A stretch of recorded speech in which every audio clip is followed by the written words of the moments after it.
कृपा करो भगवान।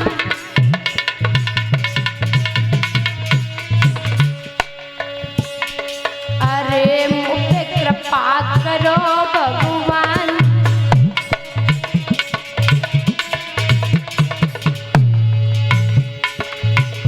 हम आए शरण तुम्हारी ओ बाबा, अखियाँ खोलो।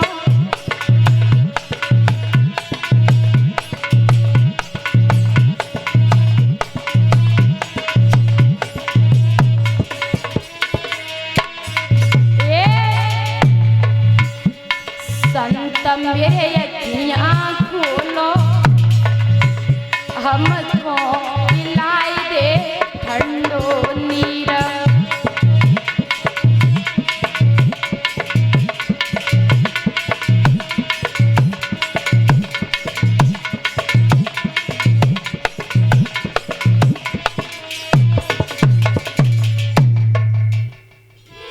ध्यान रखे भैया,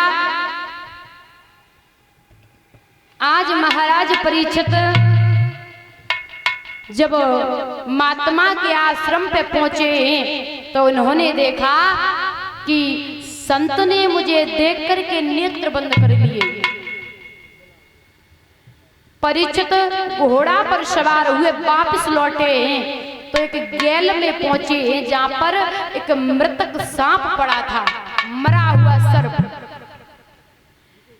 परीक्षित ने उस सर्प को उठाया और वापस जाकर के महात्मा के गले में लटकाई दियो। तो वहां पर कुछ लोग थे, वो देख रहे थे। उन लोगों ने देखा कि यहाँ के राजा परीक्षित हैं और संत का अपमान किया, तो जाकर के सिंगी ऋषि को बता दिया। उनके पुत्र थे सिंगी ऋषि।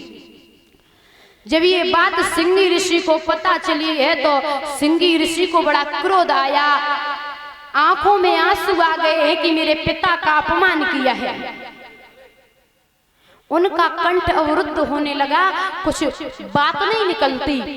और नदी के किनारे थे, नदी से जल लिया है और श्राप दे दिया, अरे राजा तू यहाँ का राजा है और तूने एक संत का अपमान किया है, जा तूने सर्प से अपमान किया और सर्प के ही द्वारा तेरी 7वें दिन मृत्यु हो जाएगी। परीक्षित को श्राप दे दिया। महाराज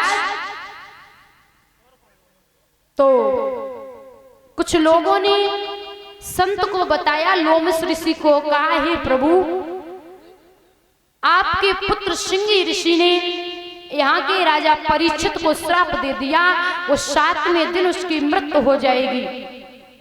महात्मा ने सिंगी ऋषि को बुलाया, जवाब दिया, लाला पागलो, अरे यहाँ के राजा वो परीक्षित है और बड़े अच्छे राजा है, तुम्हें पता है भगवान ने स्वयं आकर के गर्भ में रक्षा की है और ऐसे राजा को तुमने श्राप दे दिया, ये अच्छा नहीं किया। ध्यान रखे भैया। तो महात्मा ने कहा जो हो गया, लेकिन ऋषियों को पठाया है, जाओ आप परीक्षित के यहाँ पर जाओ और परीक्षित को बता दो जाके कि आपकी 7वें दिन मृत्यु हो जाएगी। मेरे भैया आज कुछ संत परीक्षित के वहां पहुंचे और जवाब दिया है, राजा ने महाराज मुकुट को उतार के रख दिया तो संतों का सम्मान किया है, संतों को प्रेम से बिठा लिया। संत मन में विचार कर रहे हैं, जरूर कोई कारण है। अरे ये कितना अच्छा राजा है, संत का अपमान कैसे कर सकता है, ये संतों का कितना सम्मान करता है, ये धर्मात्मा राजा है, ये पापी राजा नहीं है, जरूर कोई कारण है।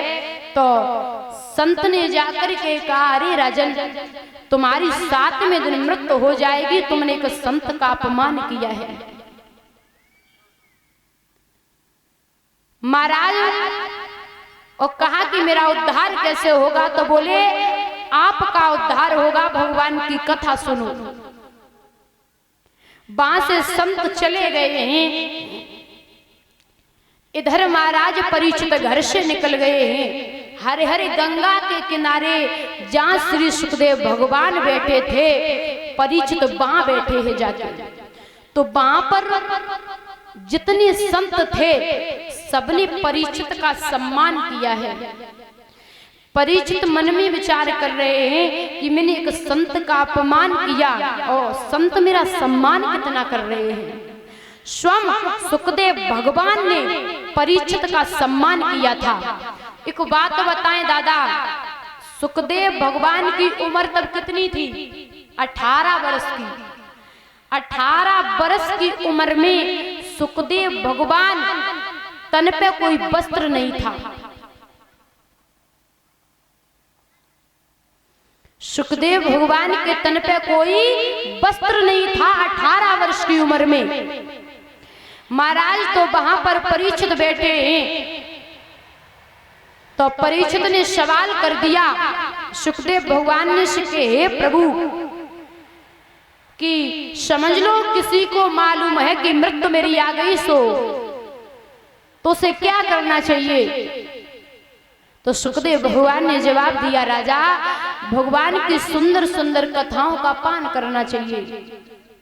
वहां पर परीक्षित बैठ गए हैं, श्री सुखदेव भगवान कथा का पान कराने लगे हैं, कथा सुनाने लगे हैं।